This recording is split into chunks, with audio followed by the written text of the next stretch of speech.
বিশ্ববিদ্যালয় থেকে আপনারা দেখেন নাই ছাত্রছাত্রী কিভাবে পিঠ বড় করে বাঁধে রাখছে পিলারের সাথে এবং বিড়ালের মতো পালায় গেছে। বলছিলেন যে এটা দমন করার জন্য ছাত্রলীগ যথেষ্ট এবং তারা চেষ্টাও করেছিল।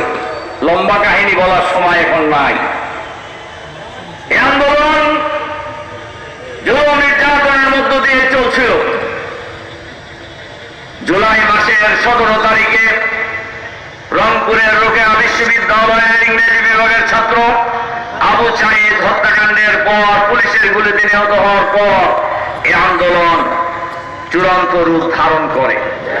এই আন্দোলনে শিক্ষক, কর্মচারী, অভিভাবক, ছাত্রদের মা এবং বাবেরা,